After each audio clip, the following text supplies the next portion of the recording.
Hello friends, कल हमने उद्योग के बारे में पढ़ा था, उनकी गतिविधियों के बारे में पढ़ा, औद्योगिक पार्क के बारे में पढ़ा।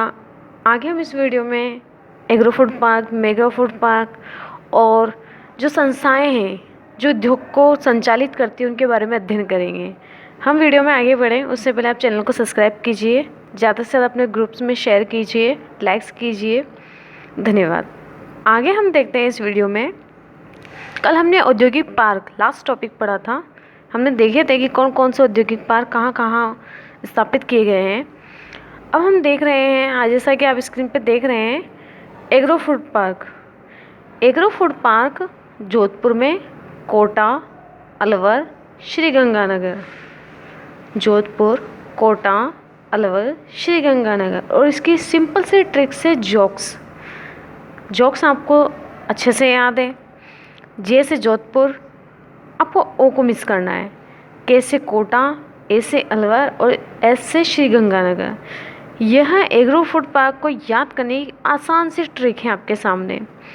उसके बाद हम मेगा फूड पार्क के बारे में पढ़ेंगे। मेगा फूड पार्क, इसमें पहला है green tech mega food park, जो कि रूपनगढ़, किशनगढ़, अजमेर में स्थापित किए गए हैं मार्च 2018 में। सेकंड नंबर पे है CDOS, central development of stone.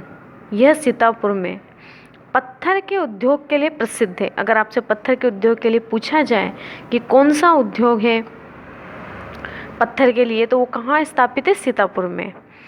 तीसरा है जीरे के लिए एक्सपोर्ट जोन, जालोर में, नागौर में, बाड़मेर में, जोधपुर में और पाली में। चौथा है धनिये के लिए एक्सपोर्ट जोन, तो कोटा, बूंदी, बारा, झालावाड़, चित्तौड़गढ़। पांचवा है जोधपुर में, तो जोधपुर में घोषणा बजट 2021-22 में स्थापित किया गया। बीकानेर में मंजूरी दे दी गई है लेकिन अभी स्थापित नहीं हुआ है। हमने कल रीको पढ़ा था, जो कि पहली संस्था थी। अब हम दूसरी संस्थान, जैसा कि हमने आपको कल कहा था कि हम कल राज्य वित्त निगम के बारे में पढ़ेंगे, तो इसकी स्थापना 17 जनवरी 1955 में की गई। इसका कार्य है महत्वपूर्ण उद्योगों को ऋण देना। बहुत से उद्योग समर्थ नहीं हो पाते हैं, उनके पास इतनी आय या उनके पास इतना नहीं हो पाती है, जिसके कारण वो अपने उद्योग को संचालित नहीं कर सकते। इसके लिए उनको ऋण की आवश्यकता होती है, जो राज्य वित्त निगम करते हैं। जैसे कि आपको नाम से पता चल रहा है वित्त, राज्य वित्त निगम, तो वित्त आ रहा है तो इसका मतलब इसका काम है पैसों से लेन देन करना। इसके द्वारा निम्न योजनाएं संचालित की जाती है, जैसे शिल्पबाड़ी योजना। शिल्पबाड़ी योजना राज्य वित्त निगम के अंतर्गत आती है। इस योजना में शहरी तथा ग्रामीण दस्तकारों को ऋण देने की योजना है। जो छोटे छोटे हमारे दस्तकार भाई बहन हैं, उनको ऋण देने की योजना शिल्पबाड़ी के अंतर्गत में है। सिल्वर कार्ड योजना, वित्त निगम को अच्छी ऋणी जिसने 50% तक ऋण समय पर दिया हो, तो उसको फिर से ऋण देने की योजना। यानी कि एक सिल्वर कार्ड योजना होती है कि जो उधार लेते हैं, जो हमारे उद्योग चलाने वाले भाई बहन हैं, जो उधार लेते हैं, अगर वो 50% तक वापस उधार अपना चुका देते हैं, तो उनको फिर से ऋण देने की जो योजना है वो सिल्वर कार्ड योजना के अंतर्गत आती है। गोल्ड कार्ड योजना, वित्त निगम का अच्छा ऋणी जिसको तत्काल 30 लाख रुपए देने की घोषणा की जाती है, जो कि वित्त निगम का अच्छा ऋणी है, जो समय समय पर किस्तें भरता हो, समय समय पर ब्याज के साथ किस्तें भरता हो, यानी कि एक तरीके से वो पैसे समय पर लौटा रहा है और उसने सारे नियम ऋण से संबंधित फॉलो किए हों, तो वो आते हैं गोल्ड कार्ड योजना के अंतर्गत। फोर्थ है ब्रिज लोन योजना, महिलाओं को उद्योग हेतु ऋण देने की योजना। इसमें सिर्फ महिलाएं सम्मिलित हैं। ब्रिज लोन योजना में सिर्फ महिलाएं सम्मिलित हैं, जिन महिलाओं को उद्योग के लिए ऋण की आवश्यकता होती है। फिफ्थ है प्लेटिनम कार्ड योजना, वित्त निगम का अच्छा ऋण जिन्हें 2 वर्षों तक समय पर ऋण दिया है, तो उसको फिर से ऋण देने की योजना है। जैसा कि हमने सिल्वर कार्ड में देखा था, गोल्ड कार्ड में देखा था, उसी तरह से प्लेटिनम में है। सेमफेक्स योजना, भूतपूर्व सैनिकों, यानी कि जो सैनिक रिटायर हो चुके हैं, पहले के जो सैनिक हैं, वो अगर वो उद्योग स्थापित करना चाहते हैं तो उनको ऋण देने की योजना सेमफेक्स के अंदर की जाती है। टेक्नोक्रेट योजना, तकनीकी शिक्षा प्राप्त व्यक्ति जो उद्योग स्थापित करना चाहता है तो उसको ऋण देने की योजना। यानी कि जिसने टेक्नोलॉजी से संबंधित एजुकेशन प्राप्त कर रखी हो तो उसको ऋण देने की योजना टेक्नोक्रेट के अंदर की जाती है। अब हम तीसरी संस्थान के बारे में पढ़ेंगे, राजस्थान लघु उद्योग निगम, जिसे राशि को भी कहा जाता है। इसकी स्थापना 3 जून 1961 में की गई। राजस्थली एम्पोरियम 2007 में जयपुर में एक शोरूम है जो इसी संस्थान के तहत निर्मित है। कच्चा माल व विपणन, क्रय विक्रय उपलब्ध कराना, ये भी राजस्थान लघु उद्योग निगम का कार्य है। उद्योगों में तालमेल स्थापित करना, जब हम कुछ भी समाज में कुछ भी कार्य करते हैं तो सिर्फ एक अकेला उद्योग आगे नहीं बढ़ सकता, उसके लिए हमें एक ग्रुप बनाना पड़ता है, एक जाल बनाना पड़ता है। उसके लिए बहुत से उद्योगों की आवश्यकता होती है और जब तक उद्योगों में तालमेल नहीं होगा तो कैसे काम होगा। तो इसके अंतर्गत भी उद्योगों में तालमेल स्थापित किया जाता है। इसके द्वारा सेमिनार, मेले, प्रदर्शनी का आयोजन किया जाता है, इससे आप परिचित होंगे। इसके द्वारा गलीचा प्रशिक्षण उपलब्ध कराया जाएगा। इसके द्वारा निम्न गतिविधियां संचालित की जाती है। एयर कार्गो कॉम्प्लेक्स, जो कि जयपुर में की जाती है और स्थापना 1979 में की गई।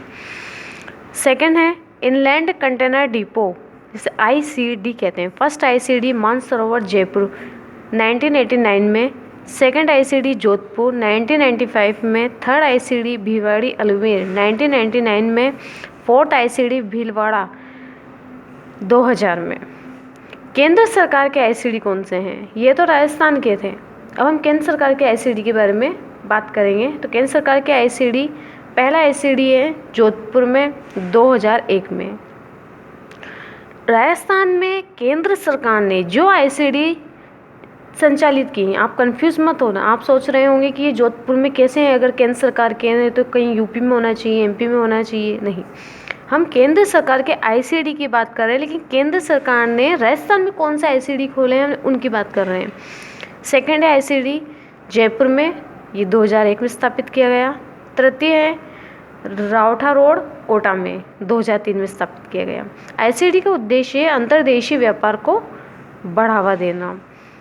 रिको द्वारा हिडोन सिटी करौली में ICD विकसित किया जाएगा। अभी किया नहीं गया है लेकिन जल्द किया जाएगा। प्रशिक्षण केंद्र कौन कौन से हैं? पहला है would seasoning plant and common service facilities centre, यह है जोधपुर में और इसकी स्थापना हुई 1999 में। आधारित काष्ठ उद्योग पर यह आधारित है। यह सौर ऊर्जा से संचालित है, यानी कि यहाँ पे सौर ऊर्जा से सारे कार्य किए जाते हैं। दूसरा है फट चित्रण, जो कि शाहपुरा भीलवाड़ा में है। थर्ड है उस्ता कला, बीकानेर में है। फोर्थ मारवाड़ चित्रकला, जोधपुर। मारवाड़ से आपको समझ में आ जाना चाहिए कि जोधपुर में। कोटा बूंदी शैली, चित्र शैली, जो आपको नाम से पता चल रहा है कि कोटा में है। राजस्थली पर्यटन कॉम्प्लेक्स, सबसे ज़्यादा पर्यटन हमारे जयपुर में है। आमेर जयपुर, स्थापना 2007 में। रिको के द्वारा मयूर बीड़ी केंद्र कहाँ पे संचालित है? टोंक में। अब फोर्थ संस्थान है रूड़ा, आपने बहुत अच्छे से इसके बारे में पढ़ा होगा, इसका नाम सुना होगा, ग्रामीण गैर कृषि विकास अभिकरण। इसकी स्थापना 1995 में की गई। इनके कार्य कौन से हैं? ग्रामीण दस्तकारों को प्रशिक्षण देना, जो कि छोटे छोटे हमारे ग्रामीण दस्तकार है जो उद्योग संचालित करना चाहते हैं उनको प्रशिक्षण देना। ग्रामीण दस्तकारों को तकनीकी सहायता देना। उनके पास जो भी टेक्नोलॉजी के सामान उपलब्ध नहीं होते हैं उनको टेक्नोलॉजी के सामान उपलब्ध कराना। ग्रामीण दस्तकारों के उत्पाद का प्रचार प्रसार करना, नेटवर्क स्थापित करना, अन्य उद्योगों तक, सोसाइटी तक प्रचार प्रसार करना उनके सामानों को। ग्रामीण दस्तकारों को ऋण उपलब्ध कराना। इसके द्वारा निम्न गतिविधियां संचालित है। पहली है शिल्पग्राम, सवाई माधोपुर और बाड़मेर में। सेकंड है बुनाई केंद्र, लेंटा जो कि जोधपुर में है। मांगरोल जो कि बारा में है। सालावास जोधपुर में। तीसरे नंबर पे डोरिया साड़ी जो कि कैथून कोटा की फेमस है।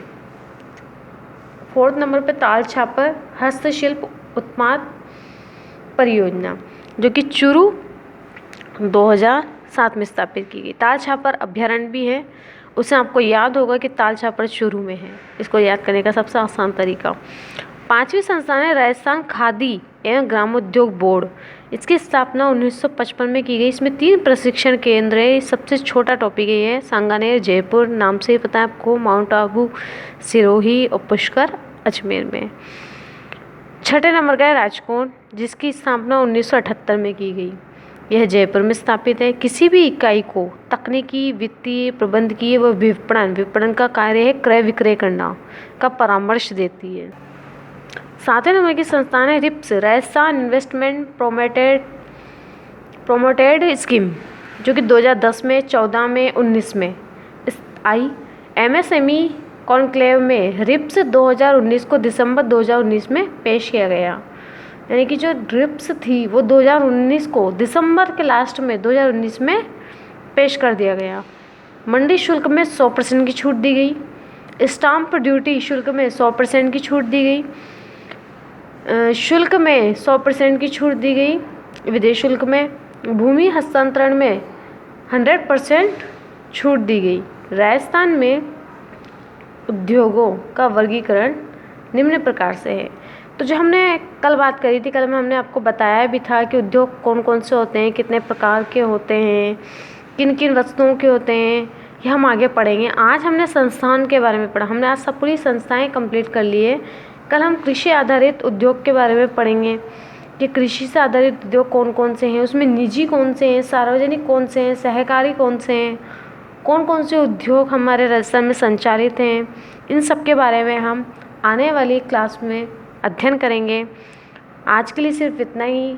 चैनल को सब्सक्राइब कीजिए, अपने ग्रुप में शेयर कीजिए, ज़्यादा से ज़्यादा लाइक्स और शेयर कीजिए। थैंक